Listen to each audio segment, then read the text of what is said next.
오늘 말씀 보도록 하겠습니다. 마가복음 2장입니다. 마가복음 2장 21절에서 22절 말씀.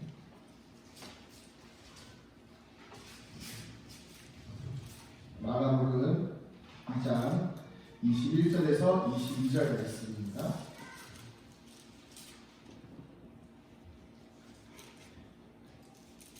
신약성경 55페이지입니다. 네, 같이 한번 다 찾으셨으면 읽어보도록 하겠습니다. 시작. 생회 조각을 낡은 옷에 붙이는 자가 없나니 만일 그렇게 하면 기운 새 것이 낡은 그것을 당기어 헤어짐이 더하게 되느니라. 새 포도주를 낡은 가죽부대에 넣는 자가 없나니 만일 그렇게 하면 새 포도주가 부대를 터뜨려 포도주와 부대를 버리게 되니라. 오직 새 포도주는 새 부대에 넣느니라 하시니라. 아멘.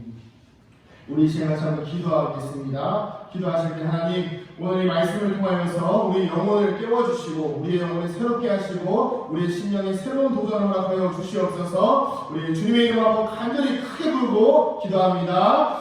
주여!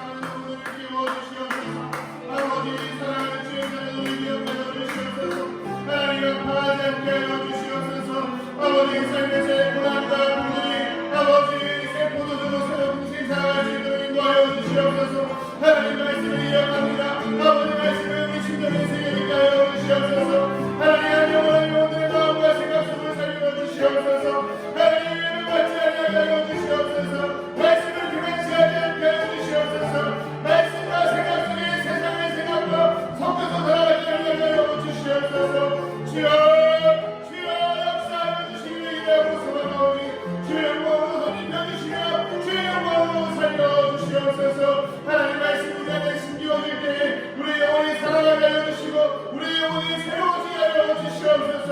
주여 간절히 바라보나오니 우리 잠자는 영혼을 깨워주시고 하나님 더 풍성한 은혜로 더 풍성한 사랑으로 채워주시옵소서.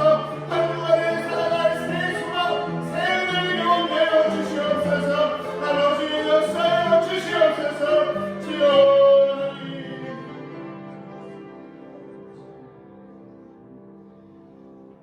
주여 우리의 기도를 들어주시옵소서. 감사드리며 하나님 하신 예수님의 이름으로 기도드립니다. 아멘.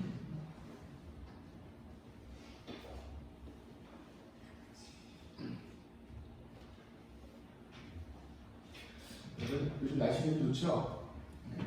저만 좋아해요. 제가 약간 이런 날씨를 좋아합니다. 해청하고 살짝 추운 날씨를 좋아합니다. 몸에 열이 많은 사람은 아닌데 한 가지 제가 진리를 발견했거든요. 뚱뚱하면 불식수입니다. 제가 느끼는 거예요. 웃으시는 분들은 동감하시는 분들이 있어요. 제가 예전에 굉장히 많았었어요. 그때는 막 겨울에 너무 추워가지고 막 오들오들 떨었는데 요즘은 밖에 추운 게 별로 없어요. 그리고 찬물이 닿잖아요. 근데 근육이 있는 부분은 찬물이 닿으면 추운데 배는 아무리 찬물을 쏴도 배가 이게 차가운지 잘 모르더라고요. 그래서 이게 지방이 없으면 안 되는구나를 제가 경험했습니다. 그래서 이 한절기에 많이 추워지고 있는데 또 날씨를 즐기시는 것도 좋지만 또 건강 유의하시고 또 하나님께서 주신 우리에게 주신 삶의 또 변화 이런 것들을 잘 경험하셨으면 좋겠습니다. 한 가지 질문이 있어요. 여러분 예수님 믿으시죠? 그럼 예수님을 믿는다는 것이 우리 성도님들 개개인에게 어떤 의미이세요? 한번 물어보면 좀 민망하실 것 같아서 물어보지 않고요. 예수님이 어떤 의미세요? 문득 이 질문이 좀 떠올랐어요. 저도 목사지만 나에게 예수님이 어떤 분이시지? 어떤 분이신지는 알죠. 의미적으로는 알잖아요. 근데 그러니까 실제 나에게 어떤 의미인가? 예를 들어서 저에게 아내가 어떤 의미인가 물어보면 정말 인생의 전부 같은 사람이죠. 부부니까요. 지우는 마찬가지고 그런 의미처럼 예수님이 나에게 어떤 의미인가 문득 저에게 다가왔어요. 저도 이제 더 답을 할 수 있지만 성도님들께서 한번 물어보고 싶어요. 예수님이 인생에 있어서 어떤 의미이십니까? 문득 이런 대답하셔도 되고 안 하셔도 되는데 예수님께서 이런 제가 이런 고민을 하는 이유가 뭐냐면 예수님을 만나면 우리는 변화를 경험해요. 이건 당연한 거거든요. 어떻게든지 변화를 경험합니다. 교회 다니기 시작하면요, 전에는 괜찮았던 것들이 안 괜찮아지기 시작하고 불편하지 않았던 것들이 불편해지기 시작해요. 그리고 거칠었던 말과 행동들이 조금씩이나마 변하게 되거나 아니면 여전히 거치는 말과 거치는 행동을 하지만 계속 많은 불편함이 있어요. 이게 바로 예수님을 믿으면서 생기는 변화와 의미라는 거예요. 근데 이것을 계속 몇 년 동안 버티시는 분들은 힘들어 하시다가 소위 말하는 다 떨어집니다. 왜요? 내가 변하면 되는데 그 변화를 받아들이지 못하는 거예요. 그러니까 어떻게 하죠? 예수 믿어봤자 별거 없네, 세상으로 돌아가는 거예요. 근데 그 세상에 돌아가는 건 어떻죠? 여전히 허무하고 고난과 고통과. 그래서 말년에 예수님 믿으시는 분들이 꽤 많아요.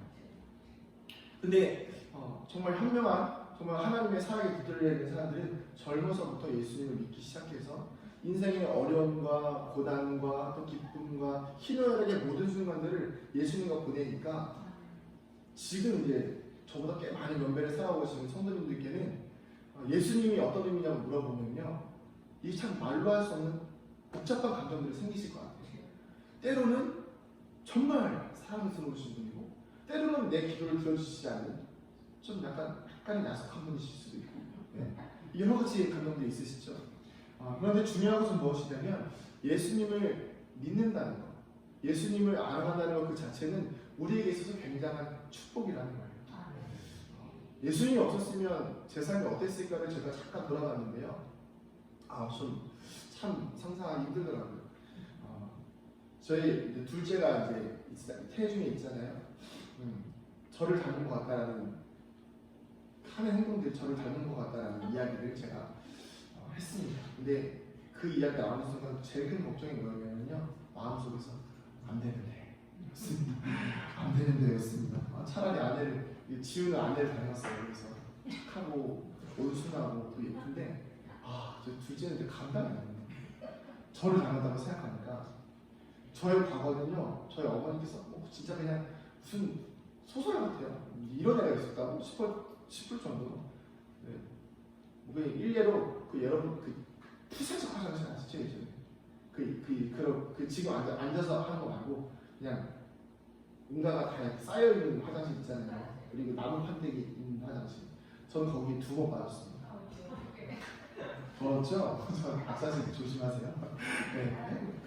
근데 그것도 나이 많은 데도 아니에요. 한 3, 4살 때 그때도. 그 경찰도에 큰 거 있어. 거기도 깔렸었어요. 그리고 물에도 많이 빠지고, 그리고 계란도 다 깨뜨리고, 아무튼 이게 제가 겁이 없는 거예요. 그런 저의 인생이 한 중학교 때까지 이어지다가 예수님 만나면서 바뀌었어요. 겁이 없었거든요.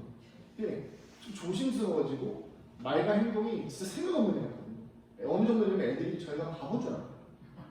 처음 만난 제 친구가 저를 너는 바본 줄 알았어? 이렇게 이야기할 정도로 저는 그냥 생각 없이 살았어요. 근데 예수님을 만나면서 인생이 조금씩 바뀌었어요. 그때쯤에부터 이제 인생이라는 것이 무엇인가 중학교 2학년 때부터 고민을 하기 시작하고, 그때 또 마침 IMF가 오는 바람에 많이 다 힘들어하셨죠. 저희 집도 망했습니다. 그러면서 이제 이게 이렇게 사는 거구나 싶어서 그렇게 고난을 겪으면서 예수님이 삶의 의미란 어떤 의미인지를 경험하게 되는데, 중요한 것은 예수님을 믿으면서 예수님을 알면서 우리는 무언가 새로운 경험을 시작했다는 거예요. 그 경험 지금도 하고 계시길 소망합니다. 정말 중요한 거거든요. 2010년에 제가 핸드폰을 바꿨어요. 갤럭시 S라는 핸드폰, 스마트폰. 그 전까지는 뭐였냐면요, 폴더폰 아시죠? 딱 이렇게 하는 거. 근데 이게 완전 전혀 다른 세상이에요.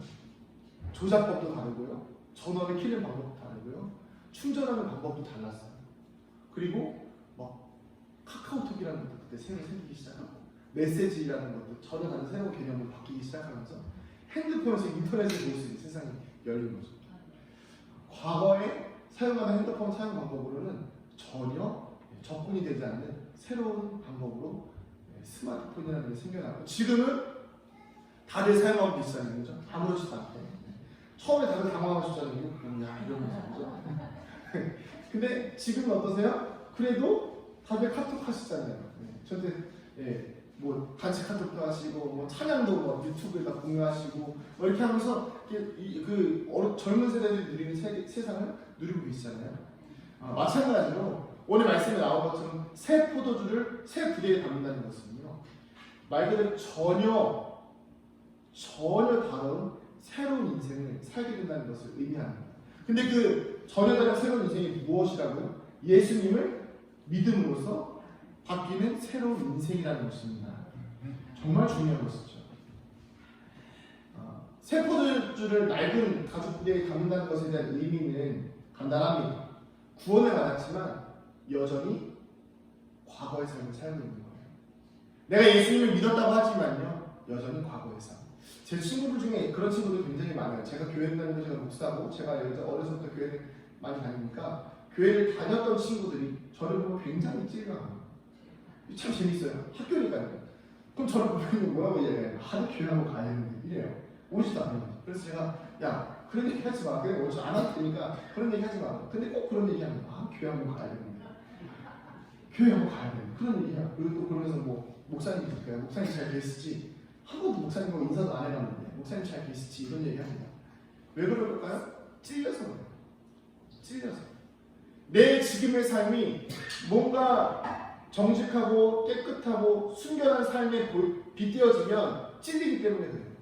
여러분 주변에 교회 다니시다가 안 다니시는 분들요, 여러분들 보시면 교회 비판하시죠? 그렇지만 여러분들에게 함부로 못합니다. 왜 그런지 아세요? 찔려서.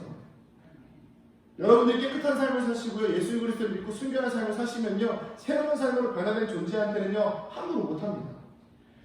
제가 목사지만 저한테 그런 이야기 하시는 분들 많아요. 도대체 교회는 왜 그럽니까? 도대체 얼마 전에 나왔던 그 문제가 왔던 목사님들은 왜 이런 문제를 일으키는 겁니까? 말하지만 정작 자신들의 문제에 대해서는 함부로 말 못해요. 왜 그런 걸까요? 그 사람들의 악한 것들에 현승되어서 자신들의 악함을 덮어버리는 거예요. 새로운 존재가 되지 못한 것에 대한 불안함이 여전히 남아있는 것이죠. 우리는 새로운 삶을 살아야 합니다. 할렐루야. 예수님을 믿어서 새로운 삶을 살아야 돼요. 근데 여러분들이 이미 예수님을 믿으신 분들이시잖아요. 그러면 여전히 오늘도 우리의 삶에는 새로운 삶이 이어져야 됩니다. 날마다 새로워요. 주의 성실하심이 아침마다 새롭고 늘 새로우십니다. 그 마찬가지로 우리 안에 허락되어진 예수님의 사랑이 아침마다 새롭고 늘 새로워야지 우리가 오늘도 예수님의 사랑이 감격하고 내일도 예수님의 사랑이 감격할 수 있는 거예요. 제가 그래서 여러분께 처음에 물어본 겁니다. 오늘 여러분에게 예수님은 어떤 의미입니까? 새로운 걸 주시는 분이신가요? 새로운 감격을 주시는 분이신가요? 나 같은 죄인 살리신 주님의 은혜가 놀라워서 그게 20년 전에, 10년 전에, 뭐 1년 전에 그래서 끝난 것이 아니라 오늘도 여전히 나 같은 죄인 살리신 주님의 은혜가 감격해서 감사할 수 있는, 그게 바로 새로운 존재라는 것이죠. 너희는 유혹의 욕심을 따라 썩어져가는 구습을 따르는 옛사람을 벗어버리고 오직 너희 심령이 새롭게 되어 하나님을 따라 의와 진리의 거룩함으로 지으심을 받은 새 사람을 입으라. 아멘. 여러분, 새롭게 된다는 것은요, 육신이 새로워지는 게 아니에요. 건강해질 수 없잖아요. 계속 늙어갑니다. 그러나 영혼은 날마다 새로워질 수 있는 거예요. 우리의 영혼은 날마다 새로워지는 것입니다.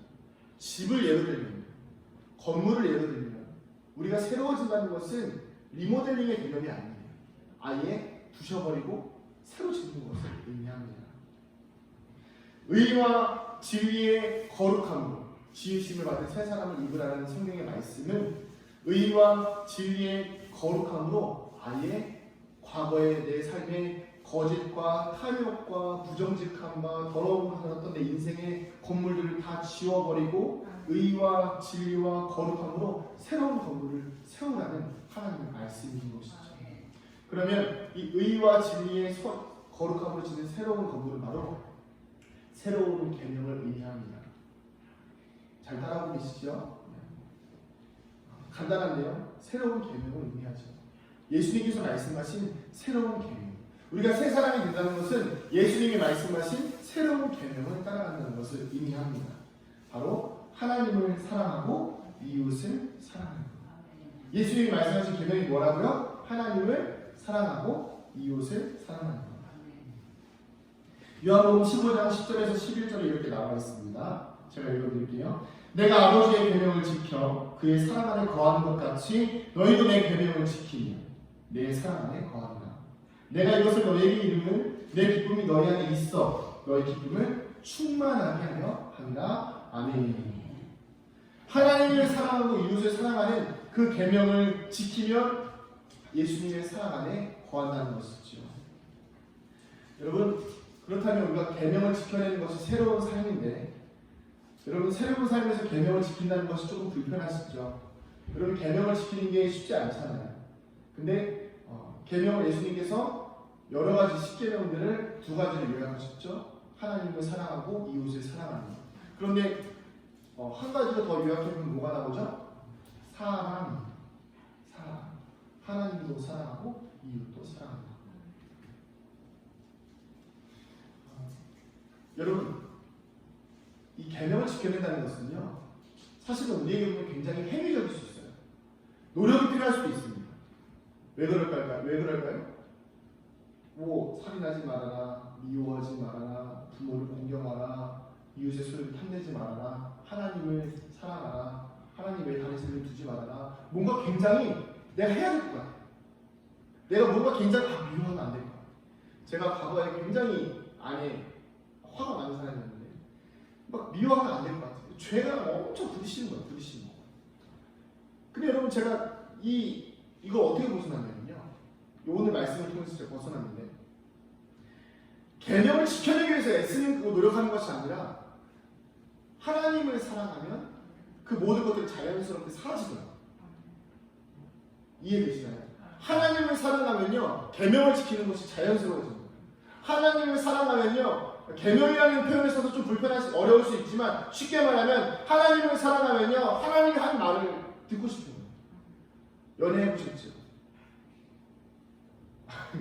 죄송합니다. 연애해보셨죠? 수장자분은 하셔가지고 그 말이 너무 한식같이 느껴지셔가지고 네, 예전에 하셨죠? 연애하시면요 그렇죠? 내가 뭔가 보고 싶다 그러면 보여주고 싶어요. 갖고 싶다 그러면 가져다 주고 싶어요. 그리고 별거 아닌 약속들이라도 지켜내려고 노력하는 게 사랑의 감정이죠. 우리가 새로운 존재가 된다는 것은 예수님을 믿고 예수님을 사랑한다는 것을 의미해요. 그러면 우리의 사랑으로 예수님의 말씀을 지키는 게 기쁜 겁니다. 그건 계명을 지키는 개념이 아니라 그냥 사랑하는 사람과의 약속을 지키는 거예요. 여러분 혹시 죄를 지어서 눈물 흘려보신 적 있으세요? 예수님을 믿고 나서 회개하고 나서 정말 새로운 삶을 살다가 내가 죄를 지었어요. 근데 그 약속이 깨진 게 너무 속상해서 울어보신 적 있으세요? 마치 사랑하는 사람 앞에서 내가 약속을 못 지켜서 미안해 눈물 흘리는 것처럼 내가 예수님을 믿고 나서 예수님 제가 다시는 그 죄의 길을 들어서지 않겠습니다 이렇게 고백하고 나서 다시 내가 또 죄를 지어 거짓말하지 않겠다고 했는데 거짓말을 했어. 도둑질하지 않겠다고 했는데 도둑질을 해버렸어. 미워하지 않겠다고 했는데 미워했어. 근데 그게 너무 미안한 거예요. 누구한테? 예수님한테. 그래서 눈물을 흘리면서 예수님 죄송합니다 이렇게 고백해 보신 적 있으신가요? 그 고백이 오늘도 이루어져야 돼요. 그래야 우리는 날마다 새로운 겁니다. 이렇게만 생각하면요 우리는 맨날 죄 짓는 사람 같아요. 그 죄책감 때문에 외면하거든요. 아니에요.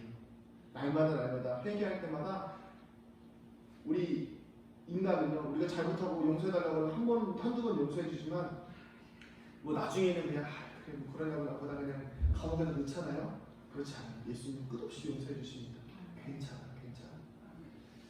그래서 이 사랑하는 사람과의 약속을 지키는 것이 바로 새로운 존재로서의 삶이라는 것입니다. 그래서 오늘 우리가 이제 본론으로 들어갑니다. 제가 본론은 좀 길긴 한데 빨리 마치도록 하겠습니다.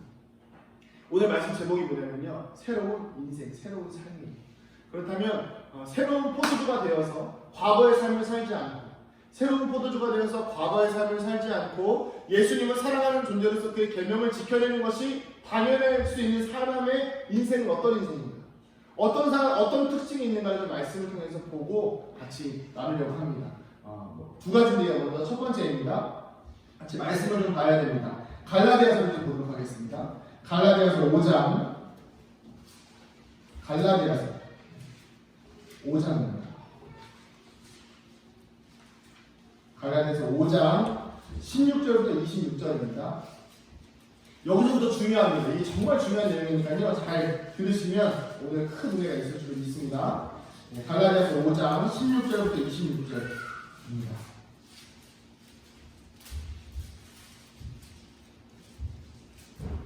고린도전서, 고린도후서, 그 다음에 갈라디아서 있죠. 고가일 때 보시면 있습니다. 갈라디아서 5장 16절부터 26절입니다.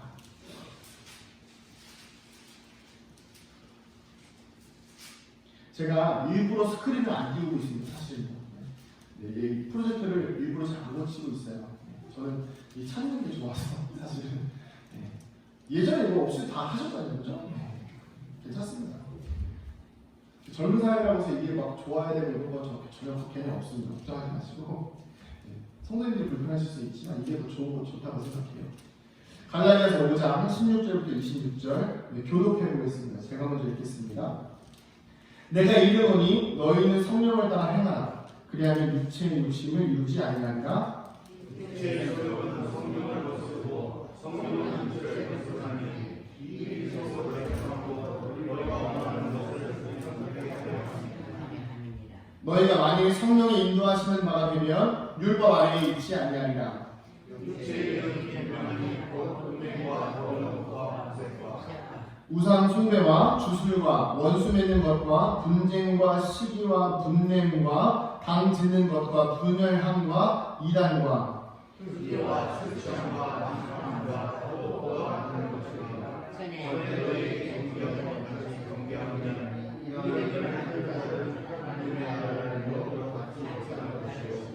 오직 성령의 열매는 사랑과 희락과 화평과 오래 참음과 자비와 양선과 충성과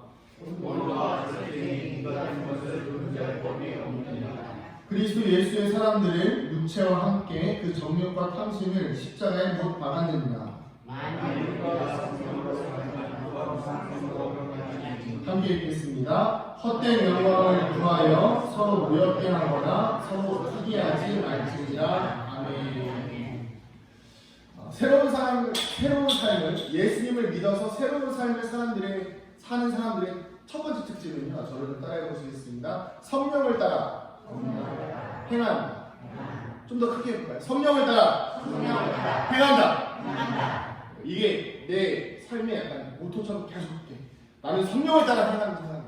나는 성령을 따라 행하는 사람이다. 계속해서 입으로 고백하셔야 내 삶이 될 줄 믿습니다. 새로운 삶을 살면요. 육체가 원하는 삶을 사는 게 아니에요. 성령께서 원하시는 삶을 살게 됩니다. 성령을 따라가는 거예요. 그래서 우리가 성령을 따라서 행한다는 것은 무엇인가? 그것은 바로 육체와 성령이 서로 싸우는 거예요. 오늘 말씀에 보면 나와 있죠. 너희는 성령을 따라 행하라. 그리하면 육체의 욕심이 이루지 아니하리라. 그런데 17절에 이렇게 나와 있어요. 육체의 욕심은 성령을 거스르고 성령의 소욕은 육체를 거스른대요. 그래서 서로 두 개가 대적하는 거예요. 육신과 성령의 능력이 서로 막 대적하는 거예요. 그런데 중요한 것은 무엇이냐면 육체와 성령과 성령의 소욕이 서로 대적함으로 인해서 우리가 원하는 것을 하지 못하게 한대요. 우리가 원하는 것은 무엇이죠? 성령의 소욕을 따라가는 거예요. 성령의 소욕은 안에 나와 있는 성령의 9가지 열매들을 의미하는데 근데 그게 안 되니까 계속해서 따라가지 못하는 거예요. 근데 좀 의아한 게 있습니다. 왜 그러냐면 성령의 소욕과 육체의 소욕이 있으면요. 육체의 소욕도 드러나고 성령의 소욕도 이렇게 드러나야 되잖아요. 근데 이게 싸우는 동안에는 성령의 소욕이 드러나지 않는데요. 제가 여기서 뭘 깨달았냐면 더러운 것이 있으면요. 이 선한 것과 깨끗한 것들이 자꾸 오염된다는 거예요. 우리가 오늘 말씀을 보면 19절에서 21절까지 뭐가 나와 있어요? 육체의 일에 관해서 나와 있습니다. 그런데 육체의 일은요 분명한데 음행과 더러운 것과 호색과 우상 숭배, 주술, 원수 맺는 것, 분쟁과 시기와 분냄과 당짓는 것과 분열과 이단, 투기와 술 취함과 방탕함. 여러분 이거 여러분 다 해보셨죠? 저도 다 해봤어요. 왜 그래요? 성령을 받았는데 저도 이게 나와요. 참 부끄러운 고백이지만 제가 이 말씀을 드렸는지 모르겠는데 우리 가상 디지털단지 여기 앞에 마리오 아울렛 거기 있잖아요. 제가 거기서 아주 제 인생에서 참 큰 기억에 남는 일을 한번 저질렀는데 뭐였냐면 아내랑 결혼 준비할 때였어요. 그래서 이제 좀 옷을 사려고 하는데 제가 좀 옷을 막 좋은 걸 안 입어요. 그래서 아무튼 거기도 이렇게 아울렛이니까 싸잖아요. 저 거기가 너무 막 좋아서 막 갔는데 그날 어떤 날이냐면 피곤하고 지치고 이제 결혼을 10월에 했으니까 9월쯤이니까 이제 약간 으슬으슬하고 그리고 비가 오고 그리고 오후 한 5시에서 6시 사이 거기 어떤 상황인지 아시죠? 그 현대아울렛에 들어가야 되는데 현대아울렛에서 좌회전을 해야 되는데 차를 다 서 있는 거예요. 그래서 제가 한 번은 참았습니다. 좌회전을 해야 되는데 한 번은 참았어요. 못했습니다. 근데 그 두 번째에서 차가 이렇게 오는데 이 탑차가 제 좌회전길을 가로막은 거예요. 창문을 열고 탑차를 손으로 때렸습니다.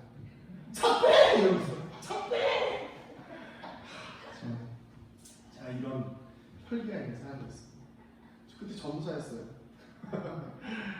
예수 믿고 성령을 경험하고 그래도 육체의 소욕이 앞설 때가 있어요. 참으로 가슴 아픈 거죠. 저도 이게 너무 충격적이어서 저도 못 잊고 있는 거예요 지금. 얼마나 충격적이어서 제 스스로도 제가 하고 나서도 제가 무슨 짓을 한 건지 싶은 거죠. 성령을 따라서 행한다는 것은요 계속해서 육체의 소욕을 죽여야 되는 거예요. 육체의 소욕을 죽이려면 성령의 열매가 삶에서 드러나야 돼요. 삶에서 드러나지 않으면 성령을 따라서 날마다 아까도 말씀드렸던 것처럼 예수님을 믿고 새로운 존재가 되면요 제가 그렇게 막 때리고 나서 제가 집에 가서 뭐 했을까요? 그 차 더 때렸어야 되는데 이랬을까요? 아니요. 어떻게 그 차를 때리는 줄 알았어요. 네, 제가 막 그 차를 때렸어야 될까요? 아니에요. 집에 가서 엄청 회개했습니다. 주님, 제 안에 이 혈기를 어떡합니까? 좀 죽여야 돼요. 그거 못 참아가지고 화내는 저를 보면서 너무 제 스스로에게 화가 나고 분하고 속상하고 지금은 이제 그게 많이 없어요. 지금 있어도 속으로 좀 가라앉히고 많은데 많이 죽었어요. 감사합니다. 근데 이것들이 계속해서 우리 삶에 드러난다는 거예요. 성령을 따라 행한다는 것은요 우리가 예수님을 믿고 변화가 되면요 우리 안에 이런 죄의 욕심들이 계속 드러나요.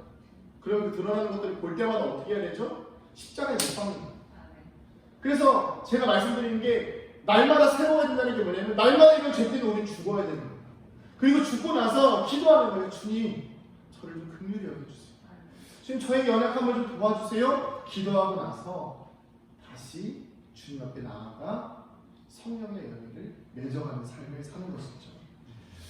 결국 성령을 따라 행한다는 것은요 우리가 주님을 사랑하기 때문에 주님을 더 사랑하기 때문에 나의 모든 분냄과 시기와 당짓는 것과 음란과 추악한 것과 우상숭배 그런 모든 것들을 다 버리고 주님을 따른다는 것을 의미합니다. 그럴 때에 맺혀지는 것이 무엇이에요? 성령의 열매라는 것입니다. 여러분 성령의 열매가 9가지인데요 혹시 외우시는 분 계신가요? 계시면 제가 선물 하나 드리려고 하는데 없으시죠? 네. 간단합니다. 제가 이거 뭐 뽐낸 건 아니고 사랑의 열매가 삶 속에 맺히는 것인데 우리는요 성령의 9가지 열매들은 다 어떻게 생각하냐면 사랑도 맺어야 되고 희락도 맺어야 되고 화평도 맺어야 되고 뭐 오래 참음도 맺어야 되고 자비도 맺어야 되고 이렇게 따로따로 다 맺어야 된다고 생각하세요. 근데 그게 아니에요. 사실은 성령의 9가지 열매는 말 그대로 포도송이 같은 거예요. 포도송이에 하나가 있죠. 한 가지에 제가 이제 가지라고 표현했는데 한 가지에 여러 가지 열매가 있잖아요. 그런 것처럼 성령이라는 한 가지에 있으면 이게 한 줄기 안에서 열매들이 맺히는데, 근데 그 핵심이 뭐냐면 바로 사랑이에요. 그래서 사랑이 제일 먼저 나오는 거예요. 그래서 제가 설명해 드릴 테니까 한번 보세요. 만나트리나 한번 보세요. 여러분 사랑이 있어요? 사랑이 있으면 여러분 기쁨이 있습니까? 없습니까? 기쁘시죠? 사랑이 기쁘잖아요. 제가 지옥을 때 화가 날까요? 그냥? 아니에요. 기뻐요. 왜요? 사랑하니까. 자, 사랑하면요 평안합니다. 왜 평안할까요? 어떤 환난과 고난과 고통이 다가와도 사랑하니까 괜찮습니다. 네, 사랑하니까요. 모든 이기를 사랑할 수 있잖아요. 예수님을 사랑하고 있잖아요. 뭐 나에게 핍박하는 사람도 사랑할 수 있잖아요. 다 되는 거예요. 사랑이 있으면 오래 참을 수 있습니다. 자식들 보면서 오래 참으셨죠? 자식이 최고의 예의인 것 같습니다. 자녀들 보면서 오래 참으시잖아요.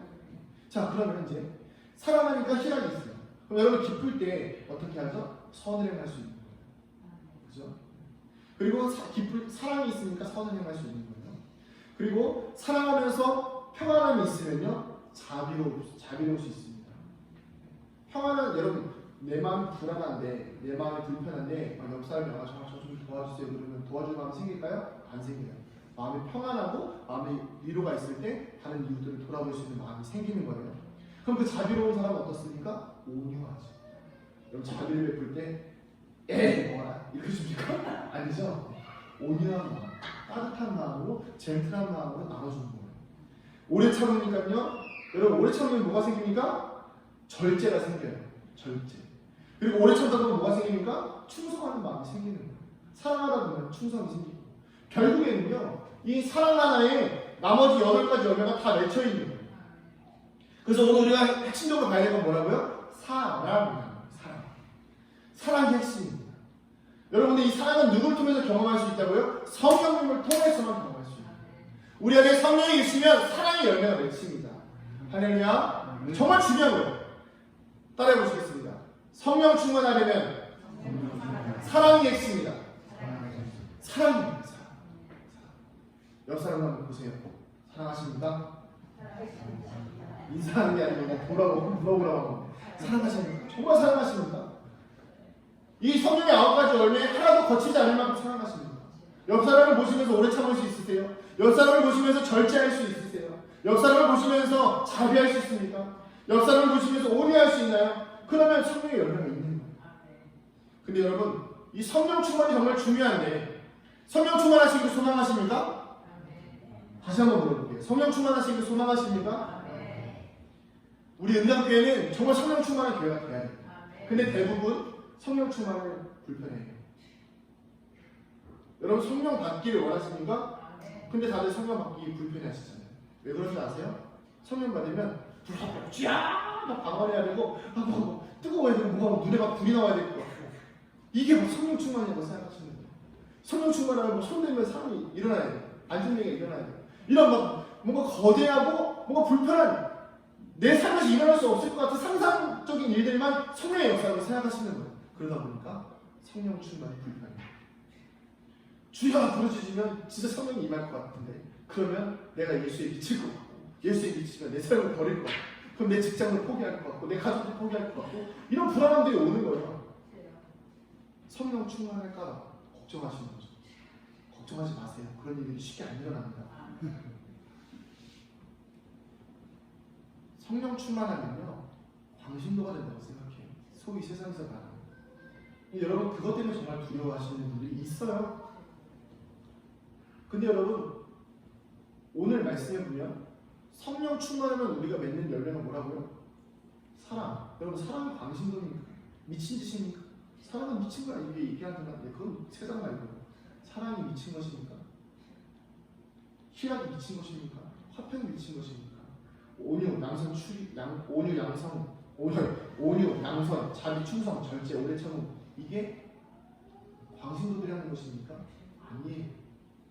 성령이 충만하면요 오히려 사랑이 충만해지고 예수의 영으로 말미암아 선함과 여러분 예수님이 얼마나 인격적인 분이셨는지 아시죠? 굉장히 젠틀하시고 예의 있으신 분이셨어요.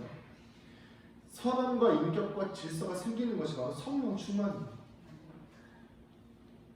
제가 말씀드렸잖아요. 제가 중학교 2학년 때까지는요 진짜 이런 성격이 아니었어요. 심지어 교회 권사님이 저를 보면요 그냥 때리려고 했어요. 그냥 때리려고 했어요. 그냥 인사했는데 때리려고 했어요. 안녕하세요 이러고 때리려고 했어요. 그분이 저를 보면서 눈물을 흘리면서 어떻게 이렇게 변했냐고 감사하다고 이야기하십니다. 성령 충만하면요 바뀌어요. 사람이. 왜 바뀌어요? 무례해지는 게 아니에요. 성령 충만한데 무례하다? 절대 저를 동의할 수 없습니다. 그런 분들 계세요. 교회 와서 기도 많이 하시고 집에 가서 폭군인 사람. 교회 와서 막 열심히 봉사하고 뭐 온갖 성령의 은혜를 다 나누는 척하면서 집에 가면 가정에 대해서 홀대하고 직장에서 무례하고 아랫사람한테 함부로 대하고 윗사람한테 막 대하고 이건요 성령 충만한 사람으로서 절대 할 수 없는 일이에요. 왜요? 그런 일을 하면요 양심이 찔리거든요. 성령님께서 매번 찔리세요. 너도 괜찮겠냐? 너 그렇게 살아가지고 너 그렇게 살면 안 돼. 계속 이야기하신단 말이에요. 근데 그게 불편하니까 성령 충만을 거부하는 거예요. 성령님이 함께 하시면요 인생의 향기가 달라집니다. 성령님이 함께 하시면 인생의 방향이 달라지고 내 주변에 사람들이 모여들어요. 성령을 따르는 사람들에게는요 성령의 열매가 드러납니다. 오늘 말씀 새로운 인생의 새로운 삶 예수를 믿고 성령 충만해지면요 이 삶에는 새로운 변화가 시작됩니다.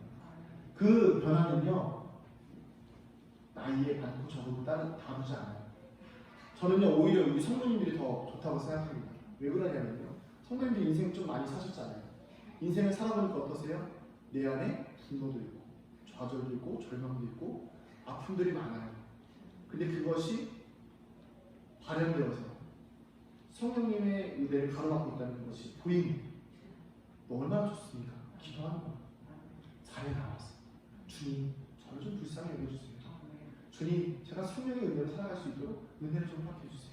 성령 충만해서 사랑이 많은 사람 되게 해주세요. 성령이 충만해서 조금 더 예의 있는 사람 되게 해주세요. 성령이 충만해서 조금 더 사람들에게 선한 말을 할 수 있는 사람 되게 해주시고 성령이 충만해져서 내 입술을 지키시는 사람 되게 해주세요.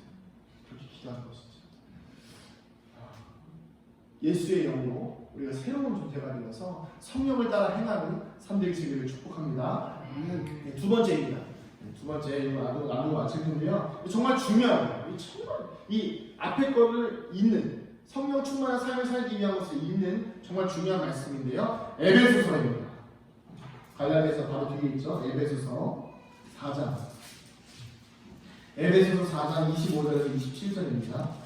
새로운 피조물이 되었을 때에 우리가 경계해야 될 것입니다.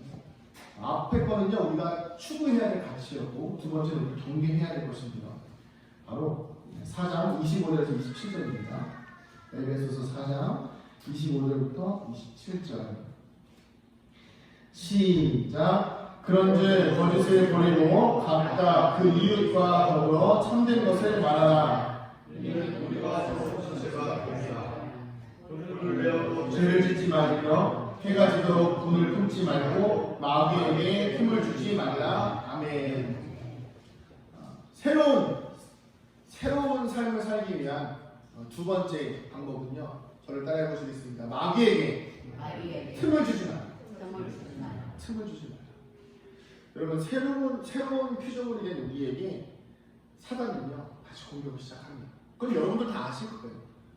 수련회 같은 거 한번 해보면요 알잖아요.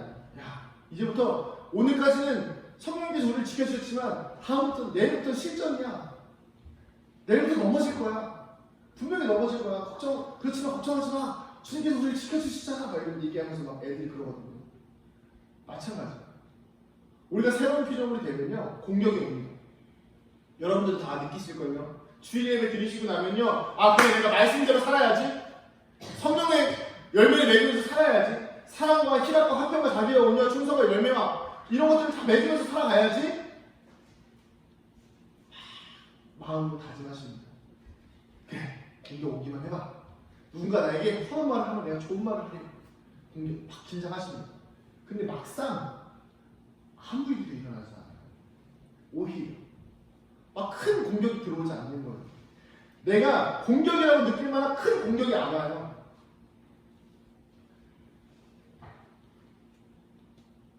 사단이 대대적인 공격이 전혀 없고 오히려 이렇게 공격이 옵니다. 오늘 은혜 받으셨죠? 그러면서 이제 그래 내일 내가 기도하리라. 저녁 예배 내가 저녁 기도 내가 세우리라. 그러고 나서 내가 이제 오늘 절제하리라. 내가 미워하지 말아야지. 그래서 근데 저녁에 알람을 맞춰놨어요. 한 8시쯤에. 내가 기도해야지. 저녁에 기도해야지. 알람 맞춰놨는데 8시에 알람을 못 들었어요. 그리고 9시가 됐는데 8시 알람을 봐버린 거야. 놓쳤네? 내일 꼭 해야지. 그리고 나서 내일 또 놓칩니다.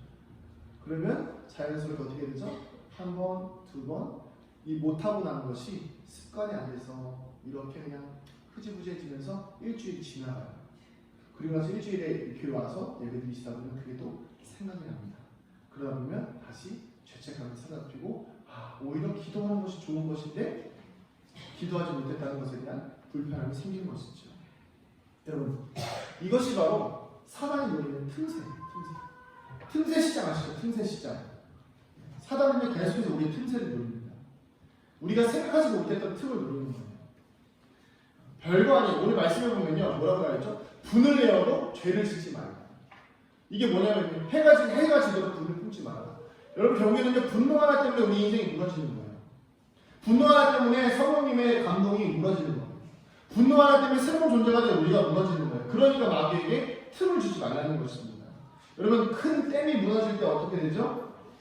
중국에 이번에 한참 우리 그 장마졌을 때 중국에도 산샤댐인가 세계에서 가장 큰 댐인데 거기도 막 무너지는 많은 이런 얘기가 나왔는데 그 작은 틈 하나에 그 큰 댐이 무너질 수 있다는 거 여러분 아시나요? 문제는요 보이지 않는 곳에서 일어나요. 문제는요 아무도 모르는 상황 속에서 생깁니다. 근데 그 문제를 누가 일으키죠? 사단이에요. 나도 모르는 틈에서. 여러분 이 틈을 주지 않는 방법이 있습니다. 틈을 주지 않는 방법.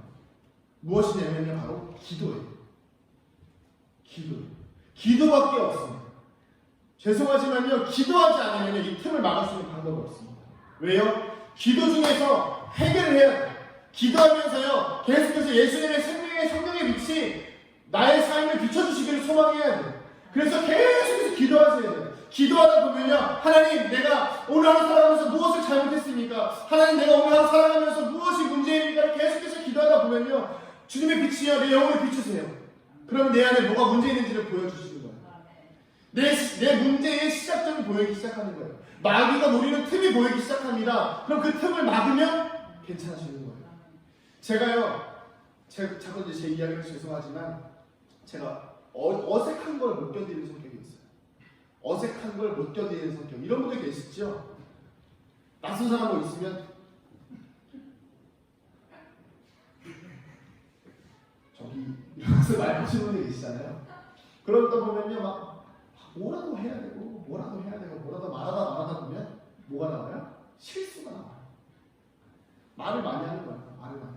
분위기가 어색해지는 게 싫어가지고 내가 망가지고 그러다 보니까 죄책감이 생겨요. 내가 또 이렇게 문제를 일으켰지? 또 내가 이렇게 많이 실수를 했지? 그러면서 무너지고 그럼 자존감도 낮아져요. 참 신기하죠? 그 어색한 게 싫어가지고 말 한마디 했을 뿐인데 그러면서 날 스스로가 미워지고 자존감 낮은 사람들은 그렇게 가더라고요. 근데 제가 이게 참 신기한 거예요. 제가 기도 중에 기도하면서 제가 이제 기도할 때가 있었는데 기도하면서 이 기도를 한 것도 아니에요. 하나님 제가 왜 이렇죠? 이런 기도한 것도 아니에요. 그냥 기도하는데 문득 제 과거에 어릴 때 제 모습이 생각이 나요. 그게 뭐였냐면 사람들 앞에서 재주 부리고 장난치고 이런 모습을 보였어요. 그리고 주님이 저한테 이 모습을 왜 보여주신 것입니까? 근데 그 안에 뭐가 있었냐면 사랑받고 싶었던 거예요. 그러니까 제가 이제 어머니가 장사로 다니시고 그러니까 집에 이렇게 혼자 있는 시간이 많았어요. 그러니까 이제 애정 결핍이라고 하죠. 애정이 결핍된 거예요. 그러니까 관심받고 싶고 사랑받고 싶고 좋은 아이 컴플렉스가 있어서 좋은 사람이 되고 싶어서 노력을 했던 거예요. 근데 그 노력을 되다 보니까 어떻게 된 거예요? 어색한 걸 못 견디는 상황이 생겨버린 거죠. 그때 참 그 어렸을 때 과거의 제 모습을 보면서 그 작은 틈의 하나의 모습이 지금의 그 그 어색한 것을 못 견디는 성격을 만들어버린 저를 보면서 제 스스로 참 많이 마음이 무너졌는데, 그때 하나님께서 저에게 음성을 주신 것이 무엇이었냐면, 희종아, 너는 이미 충분하다. 너 굳이 노력 안 해도 내가 너를 사랑한다. 내가 널 사랑하는데 다른 사람이 너한테 사랑을 주든 말든 그게 무슨 상관이야. 다른 사람 신경 쓰지 말아라. 다른 사람 눈치 보지 말아라. 그 걱정할 필요 없다. 내가 너를 사랑하는데 뭐가 문제냐. 제가 그 말씀을 듣고 나서 정말 거짓말처럼 그 이후로 사람 눈치를 안 봐. 눈치 없는 사람이라는 게 아니라 다른 사람이 저에게 뭔가를 해도 정말 하나님의 뜻이면 그냥 밀고 나가고요. 정말 하나님의 뜻이라고 생각되면요 절대 미루지도 않고 그냥 다 해버립니다. 굳이 노력하지 않아도 돼. 사랑하는 존재라는 걸 깨달았거든요. 그 이후로요 제 모습이 변했어요. 지금의 모습처럼. 근데 재밌는 것은 무엇이냐면요, 그렇다고 해서 제가 제 안에 하나님만 바라보니까 다른 사람들 무시하고 외면하고 이런 것이 아니라 사랑이 생겼어요. 오히려 사랑이 생겨서 저와 같은 마음을 가진 사람들이 보이는 거예요. 저와 같은 아픔을 가진 사람들이 보이는 거예요. 그 사람들을 좀 더 따뜻하게 대하는 그 원인이 뭔지를 제가 제 이야기를 하면서 이야기해 주기도 하고, 그러면서 그 사람들이 변화지기도, 사랑이 가득해지고 그 성령 충만함을 인한 위로가 생긴다는 것이죠. 그 외에도 좀 많습니다. 제가 신발에 대한 컴플렉스가 있었어요. 참 신기하죠. 그러니까 제가 아이를 그만둘 때니까 그때 사춘기였거든요. 엄청 가난했었어요. 신발을 못 사니까 신발에 대한 컴플렉스가 있어가지고 20살 넘어가서 신발이 집에 수십 켤레가 있었어요. 돈 벌어가지고 신발만 사요. 돈 벌어가지고 신발. 눈에 보이는 거 다 샀어요. 옷도 다 샀어요. 옷. 마리오하고 나가지고 대학생 때 다 샀어요. 카드로 다 사버리고 이래가지고 다 갚아버리고 돈이 없었어요. 근데 나중에 기도하는 중에 보여주셨어요. 이게 아픔이다. 그게 이 아픔이다. 근데 너는 신발이 없어도 맨날 똑같은 신발 신어도 너는 사랑받는 존재다. 맨날 똑같은 옷 입어도 너는 사랑받는 존재다. 여러분, 저 지금은 좀 이렇게 덩치가 좀 크지만 예전에는요 엄청 호리호리하고 많았었어요. 몸이 좋아야 사랑받는다고 생각했어요. 연예인들처럼 몸이 좋아야 인정받는다고 생각했어요. 근데 주님이 보여주셨어요. 너 그거 상처다. 그렇지 않아도 사랑받을 수 있다. 그 이후로 몸에 관리는 포기했습니다. 그냥 건강을 위해서 사는 거예요. 여러분, 마귀가 우리의 틈을 이렇게 노려요. 사단은요 우리의 틈을 그렇게 노립니다. 여러분들 인생을 많이 사셨잖아요. 그러면요 그만큼 지금 굳어져 있는 내 모습이 내 모습인 것 같아요. 근데 한번 기도해보세요. 주님 앞에 깊이 기도해보세요. 그러면요 그 처음 시작이 보일 거예요. 생각보다 그 처음 시작은요 내 어릴 때 부모님과의 관계에 있어, 아니면 사회생활 처음 시작했을 때, 거기서부터 시작된 그 문제들이 지금의 내 모습을 만들고 있는 거죠. 그 마귀에게 틈을 주지 않기 위해서 우리가 뭘 해야 되냐면 기도해야 돼요. 기도 그냥 잠깐하면 된다고 되는 거 아닙니다. 깊이 기도하셔야 돼요. 언젠가 좀 시간이 되면 제가 좀 그런 강의를 좀 하려고 하는데, 제가 성품학교를 좀 강의했거든요. 참 신기합니다. 아이들이 변해요. 근데 아이들만 변하는 게 아니라 어른들도 변합니다. 왜요? 내 내면의 상처를 보거든요. 내가 왜 그렇게 문제가 되는지 보거든요. 근데 그 틈을요 사단이 노려요. 사단이 노린다는 거예요. 내가 예수 믿고 새로운 존재가 됐는데 성령의 은혜로 사랑과 희락과 화평과 여러 가지 열매를 맺어야 되는데, 그렇게 예수 믿고 살아가기 원하는데 사단이 계속해서 우리의 틈을 치고 들어와요. 너 그런 사람이었잖아. 너 그렇게 사랑받지 못했던 인생이었잖아. 너 그렇게 다른 사람에게 외면받았던 사람이잖아. 너 그렇게 외로웠던 인생이잖아. 내가 그래서 지금 너를 만들어가지고, 내가 그렇게 옆에서 도와줘가지고 너의 겉모습을 내가 화려하게 꾸며줬는데, 내가 너 그렇게 좋은 자리까지 올려줬는데 너 왜 이렇게 자꾸 예수님 믿고 새로워지려고 하냐. 그럴 필요 없어. 그냥 그대로 살아. 사단이 자꾸 틈을 노려. 나도 모르는 나의 죄를 사단이 틈을 노리고 들어온다는 것입니다. 오늘 우리의 삶과 인생 가운데 기도를 통해서 성령의 조명하심을 통해서 우리 안에 문제가 드러나는 축복을 경험하게 되기를 소망합니다. 이게 정말 귀한 축복이에요. 문제가 보이면요 외면하지 마세요. 기도하시면 돼요. 슬퍼하지도 마시고 괴로워할 필요도 없어요. 제가 얼마 전에 그 설교에 있었죠. 오호라라는 곤고한 자가 이 사망의 죄에서 누가 나를 건져내냐. 그건 제 문제예요. 제 이야기예요. 제 스스로 제가 용서가 안 되는 문제가 너무 많은 거예요. 그러니까 기도하다 보니까요 성령님께서 말씀하시는 거예요. 내가 너를 사랑한다. 내가 너를 지켜내고 있다. 내가 너를 보호하고 있다.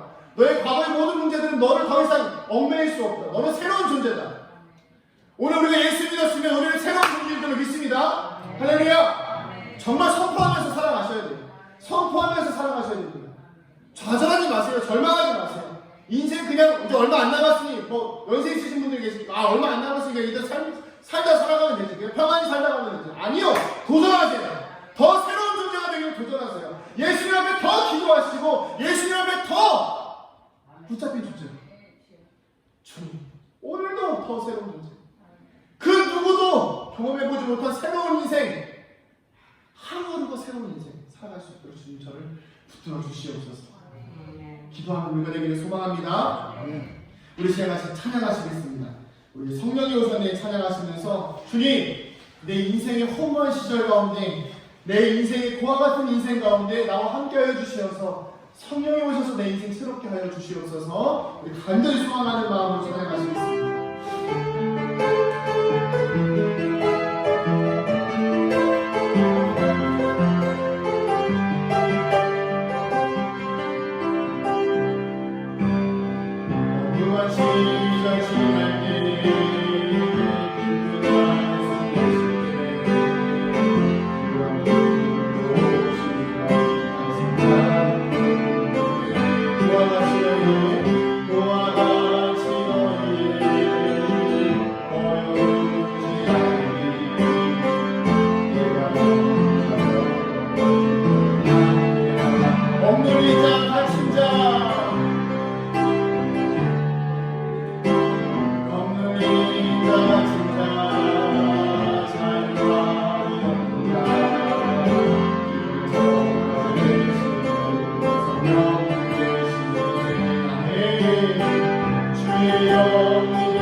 되고 성령 충만해지면 온유하게 되고 성령 충만해지면 사랑이 많아지며 기쁨이 있으며 절제하게 되며 정성하게 되며 오래 참게 되며 다른 사람들을 사랑하는 삶을 삽니다. 하나님의 성령 충만한 삶, 성령을 따르는 삶 살게 하여 주시옵소서. 아버지 이런 것은 지나갔으니 보라 새 것이 되었구나. 이런 것은 지나갔으니 보라 새 것이 되었구나. 아버지 새 포도주는 새 포도에 담아야 할 아버지 찢어지지 않는 담아였습니다. 우리의 육신의 모양에 아버지 성령을 등재하게 하여 주시고 아버지 성령의 음성을 따라 성령을 따라 살아가는 삶 살게 하여 주시옵소서. 주여 아버지 역사하여 주시옵소서. 하나님 도와주시옵소서. 주여 말씀하여 주시옵소서. 아버지 역사하여 주시옵소서. 우리 시간 한 번 더 같이 기도하길 원합니다. 이 시간 기도하실 때에 우리 마귀에게 틈을 내어주지 마시길 원합니다. 마귀에게 틈을 주지 맙시다. 굉장히 중요한 겁니다. 예배 드리는 것도 중요하지만 그 마귀가 틈을 파고드는 것이 정말 우리에게 경계해야 될 일인데, 여러분 이 시간 잠시 기도하시면서 주님, 내 안에 마귀가 건드리는 나의 상처는 무엇입니까? 마귀가 건드리는 나의 아픔은 무엇입니까? 주님 그것들을 보여주시고 치료하여 주시고 기도를 통해서 위로하여 주시옵소서. 우리 시간 같이 좀 잠잠히 기도하길 원합니다. 성령님 제 마음의 이 문제를 보여주시옵소서. 서울적으로 따라해볼 수 있습니다. 성령님 따라하시겠습니다. 성령님 제 마음에 아픔이 있습니다. 주님 저도 모르는 저의 틈을 보여주시옵소서. 네, 주님 간절히 조용히 잠깐 기도하고 잘 기도하겠습니다. 하나님 주여 주의 성령님 주의 여러분을 존경하여 주시옵소서. 하나님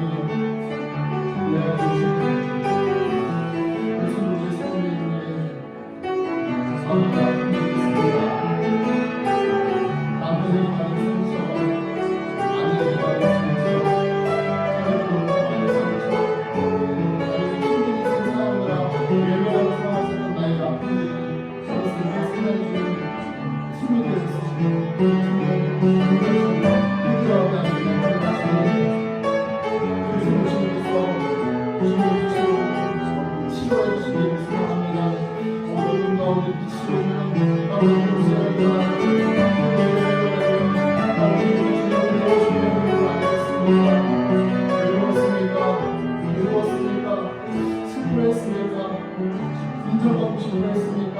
칭찬받고 싶어 했습니까?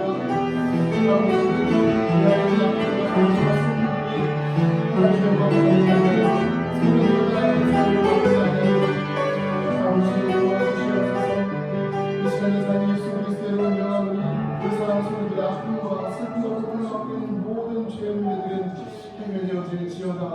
주여 아버지 위로하시고 하나님 지켜주시고 아버지 드러내시고 하나님 회복시켜 주시옵소서. 아버지 도와주시옵소서. 하나님 도와주시옵소서. 하나님 자비하신 주님의 음성을 듣습니다. 사랑하는 아들아, 사랑하는 아이들아,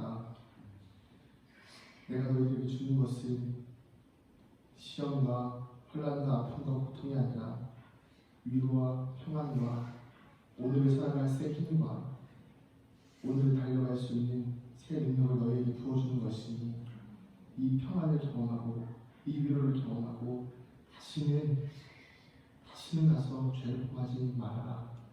주님,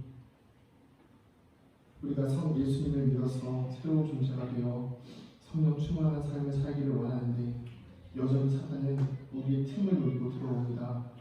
하나님 그 틈을 막아주시기를 소망합니다. 틈을 막는 방법은 기도밖에 없습니다.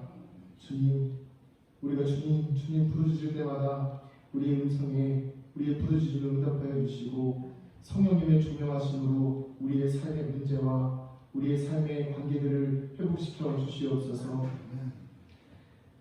남편이 아내를 사랑하게 하시고 아내가 남편을 존경하게 하시며 자녀를 사랑하고 내 사회와 또 모든 관계에서 이웃들을 사랑하고 섬길 수 있는 우리의 마음으로 회복시켜 주시옵소서. 힘든 일이지만 부끄러움을 고백하게 하시고 힘든 일이지만 부끄러움을 인정하게 하셔서 언제나 주님 앞에 정직한 인생, 깨끗한 삶 살 수 있도록 역사하여 주시옵소서. 감사드리며 사랑하신 예수님의 이름으로 기도드립니다. 아멘. 이제는 우리 주 예수 그리스도의 은혜와 하나님 아버지 무한하신 사랑하심과 성령님의 감화, 감동을 통 충만하심의 은혜가 새로운 삶을 살기를 원하는 이 자리에 머리 숙인 사랑하는 주의 자녀들의 머리 위에 이제부터 영원토록 함께 하시기를 간절히 축원하옵나이다. 아멘.